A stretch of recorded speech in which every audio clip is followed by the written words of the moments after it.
बिहार राज्य मत्स्यजीवी सहकारी संघ कॉफेड द्वारा नालंदा जिले में मत्स्य क्लस्टर विकास को लेकर एक विस्तृत एवं उद्देश्यपूर्ण 1 दिवसीय कार्यशाला का आयोजन रविवार को किया गया। इस कार्यशाला में जिले के 35 प्रखंडों की मत्स्य सहयोग समितियों ने भाग लेकर सक्रिय सहभागिता दर्ज कराई, जिससे जिले में मत्स्य सहकारिता की मजबूत उपस्थिति और संगठनात्मक क्षमता का स्पष्ट संकेत मिला। कार्यक्रम के उद्घाटन सत्र को संबोधित करते हुए कॉफेड के प्रबंध निदेशक श्री ऋषिकेश कश्यप ने कहा कि क्लस्टर आधारित मत्स्य विकास मॉडल के माध्यम से मछुआरों को उन्नत तकनीक, गुणवत्तापूर्ण बीज, संतुलित आहार, कोल्ड चेन व्यवस्था, बेहतर मार्केटिंग सुविधा एवं मूल्य संवर्धन से जोड़ा जा रहा है। उन्होंने बताया कि इस मॉडल के लागू होने से न केवल मछली उत्पादन में वृद्धि होगी, बल्कि सहकारी समितियों की आर्थिक स्थिति भी सुदृढ़ होगी और युवाओं को स्थानीय स्तर पर रोजगार के नए अवसर प्राप्त होंगे। उन्होंने प्रधानमंत्री मत्स्य संपदा योजना, प्रधानमंत्री मत्स्य किसान सह समृद्धि योजना, fisheries infrastructure development fund FIDF NFDP portal पर मछुआरों एवं सहकारी समितियों के पंजीकरण, मत्स्य किसान क्रेडिट कार्ड, मछुआ समितियों में कॉमन सर्विस सेंटर, खाद बीज वितरण केंद्र, सामाजिक सुरक्षा योजनाएं, नाबार्ड, राष्ट्रीय पशुधन मिशन, राष्ट्रीय गोकुल मिशन, प्रधानमंत्री किसान ऊर्जा सुरक्षा एवं उत्थान महाभियान PM कुसुम, प्रधानमंत्री भारतीय जन औषधि परियोजना, राष्ट्रीय सहकारी विकास निगम की कार्यशील पूंजी, युवा सहकार, नंदनी सहकार योजना तथा फिश फार्मर्स प्रोड्यूसर कंपनी जैसी योजनाओं की विस्तार से जानकारी दी। साथ ही उन्होंने इन योजनाओं से जुड़कर अधिकतम लाभ उठाने के लिए सहकारी समितियों को प्रेरित किया। उन्होंने आगे कहा कि कॉफेड का मुख्य उद्देश्य मछुआरों को बिचौलियों पर निर्भरता से मुक्त कर सीधे बाजार से जोड़ना, उनकी आय में वृद्धि करना तथा सहकारी समितियों को आत्मनिर्भर बनाना है। इसके लिए प्रशिक्षण, क्षमता निर्माण, वित्तीय समावेशन और आधुनिक संरचना के विकास पर विशेष ध्यान दिया जा रहा है। कार्यक्रम के मुख्य अतिथि जिला विकास प्रबंधक नालंदा श्री अमृत कुमार बर्नवाल ने अपने संबोधन में कहा कि मत्स्य पालन क्षेत्र ग्रामीण विकास का एक सशक्त माध्यम है। यदि सहकारी समितियों, जिला प्रशासन और तकनीकी संस्थानों के बीच बेहतर समन्वय स्थापित किया जाए, तो नालंदा जिला मत्स्य उत्पादन के क्षेत्र में राज्य स्तर पर एक मिसाल बन सकता है। कार्यक्रम की अध्यक्षता करते हुए कॉफेड के निदेशक श्री शिवनंदन प्रसाद ने उपस्थित सहयोग समितियों को केंद्र एवं राज्य सरकार की विभिन्न योजनाओं, अनुदान, ऋण सुविधाओं, बीमा, प्रशिक्षण कार्यक्रमों और तकनीकी सहयोग की जानकारी दी। उन्होंने योजनाओं का लाभ उठाकर उत्पादन एवं गुणवत्ता बढ़ाने का आह्वान किया। इस अवसर पर कॉफेड के प्रयास से सिलाव प्रखंड मत्स्यजीवी सहयोग समिति में कॉमन सर्विस सेंटर की शुरुआत की गई, जिसके लिए उन्होंने प्रबंध निदेशक का आभार व्यक्त किया। कार्यशाला में 35 से अधिक प्रखंडों की मत्स्य सहयोग समितियों के प्रतिनिधियों ने अपने अनुभव साझा किए और मत्स्य क्षेत्र से जुड़ी समस्याओं व सुझावों को रखा। मीडिया प्रतिनिधियों के साथ संवाद के दौरान मत्स्य क्लस्टर विकास की वर्तमान स्थिति, भविष्य की कार्ययोजना और कॉफेड की भूमिका पर विस्तार से चर्चा की गई। कॉफेड की निदेशक सुश्री सिमरन ने कहा कि इस कार्यक्रम का उद्देश्य मत्स्य क्षेत्र में हो रहे सकारात्मक परिवर्तनों, सरकारी प्रयासों और सहकारी मॉडल की सफलता को आम जनता तक पहुंचाना है। ये पहल बिहार में मत्स्य सहकारिता, उत्पादन वृद्धि और मछुआरों के समग्र विकास की दिशा में एक महत्वपूर्ण कदम है। कार्यक्रम में राजकुमार केवट, लक्ष्मण सहनी, वीरेश केवट, नंदू बिंद, अरविंद कुमार, नवीन कुमार निश्चम, नीरा कुमारी, सरयुग केवट, उमेश कुमार, मंतोष तुरहा, जयप्रकाश प्रसाद निषाद सहित बड़ी संख्या में अध्यक्ष, मंत्री एवं प्रतिनिधि उपस्थित रहे।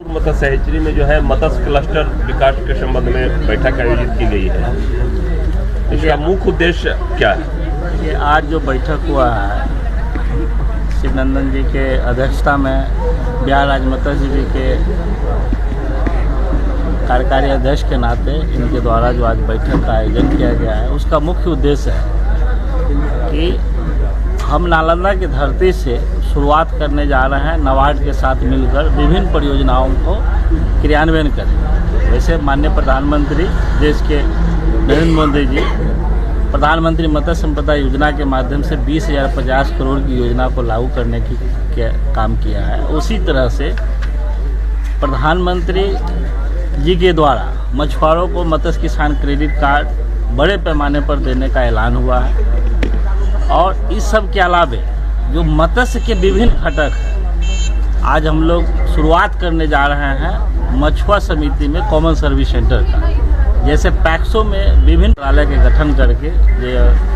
देश में, उसी तरह से अलग से मत्स्य मंत्रालय का गठन हुआ।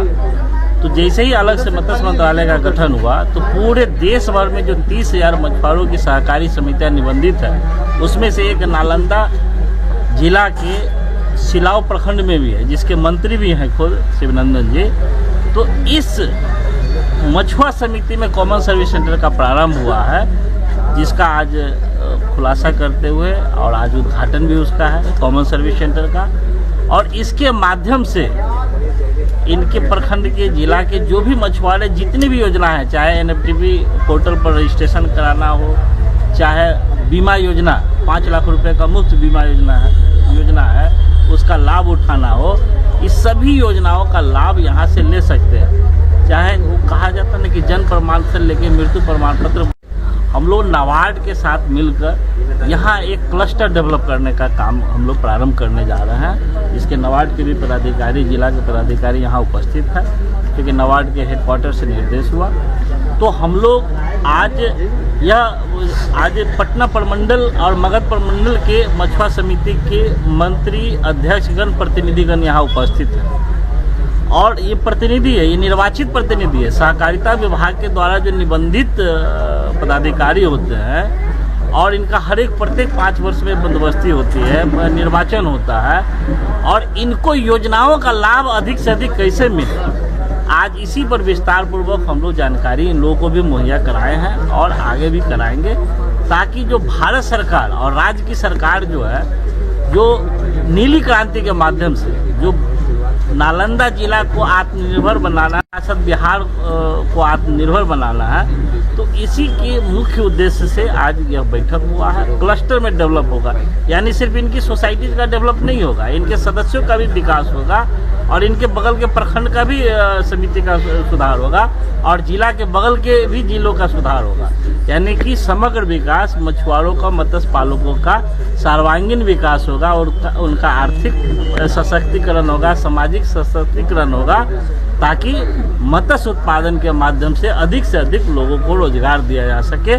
इसके अलावे अभी जन औषधि केंद्र भी खोला जाएगा मछुआ समिति में, जितने भी मछुआ समिति है। जन औषधि केंद्र के अलावे आपको खाद बीज वितरण केंद्र, क्योंकि मछली में भी बहुत सारी जो दवाएं हैं और हम लोग जिंदा मछली बिक्री की, मछली कुछ वेस्ट बंगाल से आ रहा है, तो हम लोग जिंदा मछली बिक्री केंद्र भी यहाँ स्थापित करने का निर्णय लिए हैं इस प्रखंड के माध्यम से। और अलग से एक और हैचरी का स्थापना का हुआ है और स्पोर्ट्स क्लब और बोटिंग क्लब, ये सब तमाम चीज़ें। आज एक भी प्रोसेसिंग यूनिट नहीं है, रिसर्कुलेटरी एक्वाकल्चर सिस्टम नहीं है और एक्वेरियम, चूँकि राजगीर खासकर ये जो धरती है पर्यटन के लिए काफ़ी मशहूर है, तो हम लोग मत्स्य के माध्यम से एक्वा पार्क डेवलप करेंगे यहाँ। और एक्वा पार्क के अलावे एक्वेरियम हाउस, जहाँ की बच्चे लोग और परिवार के साथ विभिन्न तरह के मछलियों का वो आनंद उठा सकते हैं। देश के विभिन्न जगहों पर हैं, राजधानी में भी है चिड़ियाखाना, लेकिन यहाँ उसके उद्देश्यों को ध्यान में रखते हुए, क्योंकि हमारा मत्स्य का भी विकास होगा और ये पर्यटन को भी बढ़ावा देगा। व्यवस्था होगी, कोल्ड स्टोरेज की भी व्यवस्था होगी और मछली प्रोसेसिंग यूनिट की भी व्यवस्था होगी। बजट की कोई कमी नहीं है, क्योंकि NCDC राष्ट्रीय सहकारी विकास निगम ने भी अपना हरी झंडी दे दिया है और चूँकि सरकार को एनडीए की सरकार को बहुमत से आया है, उसमें हम लोग का काफ़ी सहयोग है। मछुआरा ने एक वोट करके दिया है, तो हम लोग उम्मीद करते हैं कि जो हम लोग का आज बैठक है, सभी लोग अपना अपना प्रस्ताव देंगे और निश्चित रूप से आने वाले समय में मछुआरों का, मत्स्य पालकों का सर्वांगीण विकास होगा और बिहार आत्मनिर्भर होगा। मत्स्य पालन के क्षेत्र में जो पुरानी छवि थी कि बिहार से बाहर मछली निर्यात होता था, वह पुनः वापस आएगा और बिहार आत्मनिर्भर बनेगा। निश्चित कर दिए हैं, मछली को हम लोगों ने बीमा योजना प्रारंभ कर दिया। ये देश में पहली बार हुआ है कि मछली का बीमा योजना प्रारंभ हुआ है। अगर किसान 4 लाख रुपए का बीमा का प्रीमियम भुगतान करता है तो 1 लाख रुपया हम किसान को रिटर्न बैक उसके खाता में करते, यानी कि बैक एंडेड सब्सिडी दे रहे हैं। इससे पहले कभी नहीं हुआ। और यही नहीं, हम लोग यहाँ पर एक शॉप भी, मॉल भी बनाने का निर्णय लिए हैं, क्योंकि यह धरती, अगर हम एक जगह अगर कॉमन कहीं भी जाते हैं मॉल में, तो वहाँ आपको खाना भी मिल जाएगा, सब्जी भी मिल जाएगा, मनोरंजन का भी साधन मिल जाएगा। उसी तरह से फिशेज मॉल का कंसेप्ट आया है और बिहार सरकार को हम लोगों ने प्रस्ताव दिया था, बिहार सरकार एक्सेप्ट भी कर लिया है और बहुत जल्द आप लोगों को सुनने को मिलेगा कि नालंदा में फिशरीज मॉल भी बनने जा रहा क्या परिचय हुआ? है। ऋषिकेश कश्यप, प्रबंध निदेशक, कॉर्पोरेट पटना। नालंदा जिला कृषि एवं कृषि संबंधित गतिविधियों में काफ़ी अग्रणी स्थान बना रहा है। इसी कड़ी में अगर हम मत्स्य पालन की बात करें तो मत्स्य पालन में भी नालंदा ज़िला एक अग्रणी ज़िले के रूप में उभर रहा है राज्य भर में। मत्स्य पालन को बढ़ावा देने के लिए नाबार्ड द्वारा कॉर्पोरेट के साथ मिलकर इसे एक क्लस्टर डेवलपमेंट योजना के तहत डेवलप किया जा रहा है। इसके लिए आज हम लोगों ने मोहनपुर मत्स्य हचरी में एक बैठक का आयोजन किया है, जिसमें कि नालंदा, नवादा, पटना आदि ज़िलों से मत्स्यजीवी जो सहकारी समितियां हैं उनके अध्यक्ष यहाँ पर मौजूद हैं। हम उनसे वार्तालाप करके उनसे फीडबैक ले रहे हैं कि एक्चुअल में जो ग्राउंड लेवल पे क्या ज़रूरतें हैं, उनको क्या दिक्कतें आती हैं, उस आधार पर हम लोग इसको एक क्लस्टर के रूप में डेवलप करने का प्रयास किया जाएगा। आज बहुत सौभाग्य की बात है कि नालंदा की धरती पर से मत्स्य क्लस्टर का शुभारंभ होने जा रहा है, जो कि पूरे बिहार में इसका झंडा फहराएगा। और इसके लिए नाबार्ड के पदाधिकारी हमारे पास आए हुए हैं दिल खोल कर देने के लिए कि भाई जितना अनुदान लेना है लीजिए। सिर्फ हम लोग का देर है मत्स्य पालकों का। मछली हमारे यहाँ आए दिन प्रशिक्षण के लिए लोग आते रहते हैं, मत्स्य पालक, आप लोग भी आते हैं, देखते हैं। हमको यही कहते हैं कि मछली ही एक ऐसा रोजगार है जिसका न मार्केट का दिक्कत है, न लेबर का दिक्कत है, कोई प्रॉब्लम ही नहीं है। जब चाहे जब आपका पैसा पॉकेट में है। के लिए बिहार को आत्मनिर्भर करने के लिए भारत सरकार और बिहार सरकार दोनों तत्पर तैयार है। बस हम लोग का देर है। और हमारी अभी जो सरकार बनी है, फुल बहुमत से एनडीए की सरकार बनी है, उसमें हम लोग मछुआरा भाइयों तन मन धन से इन्हें आगे बढ़ाने और जिताने का काम किए हैं। इसलिए एनडीए सरकार भी हम लोग को मदद करने के लिए तत्पर है। इतना ही हम कहेंगे।